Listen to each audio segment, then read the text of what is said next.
आगामी लोकसभा चुनाव में उत्तर प्रदेश से कुछ चौंकाने वाले नतीजे देखने को मिल सकते हैं।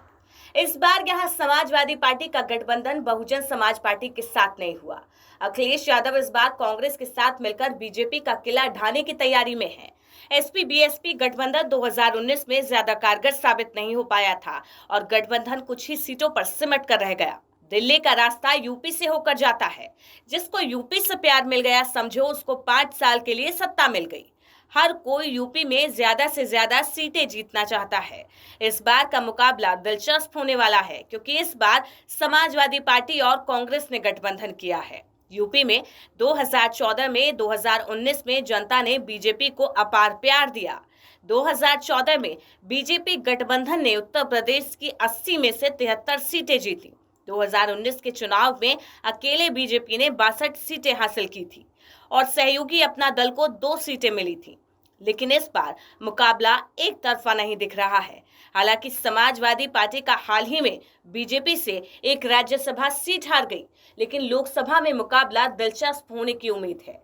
राजनीति के जानकारों का कहना है लोकसभा चुनाव त्रिकोणीय मुकाबला होगा क्योंकि पुराने सहयोगी सपा और कांग्रेस फिर साथ आ गए हैं। वहीं बसपा अब भी अपने जाटव वोटों से किसी का खेल खराब कर सकती है। मध्य प्रदेश में अकेले चुनाव लड़ना कांग्रेस और सपा दोनों को महंगा पड़ा, इसलिए इस बार वो वोटों के बंटवारे को रोकने की कोशिश करेंगे। चूंकि बीजेपी के सबसे मजबूत प्रतिद्वंदी हैं, इसलिए मुस्लिम समर्थन की उम्मीद कर सकते हैं। लेकिन बीजेपी अपने पक्ष में मुस्लिम यादव एकजुटता को रोकने के लिए एमपी के सीएम मोहन यादव पर भरोसा कर रही है। आरएलडी अब एनडीए में शामिल हो चुकी है। इससे बीजेपी को पश्चिमी यूपी में बेहतर प्रदर्शन की उम्मीद है। बीजेपी और सहयोगियों ने 2019 में पूरे यूपी में 64 सीटें जीती थी। इस बार उनका लक्ष्य 80 सीटों का है, लेकिन सपा ने भी इस बार अपनी रणनीति बदली है। राजनीतिक विश्लेषकों को लगता है अंकों के गणित के हिसाब से बीजेपी को सीटों का नुकसान हो रहा है, सपा को सीटों का फायदा होता दिख रहा है।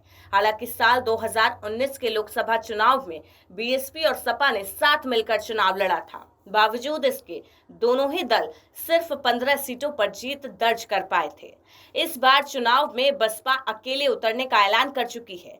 सियासत में बीएसपी का ग्राफ गिर रहा है, लेकिन फिर भी उसके पास अपना कैडर वोटर है।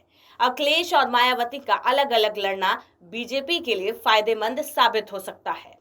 2014 में जब ये दोनों दल अलग अलग चुनाव लड़े थे, तब बीजेपी प्लस को 73 सीटें मिली थी, जबकि बसपा को 0, कांग्रेस को 2 और सपा को 5 सीटों से संतोष करना पड़ा था। कयास तो लगते रहते हैं, लेकिन अब ये वक्त ही बताएगा कि आखिर जनता किसे अपने सराखों पर बैठाती है और किसे 5 साल के लिए वनवास भेजती है।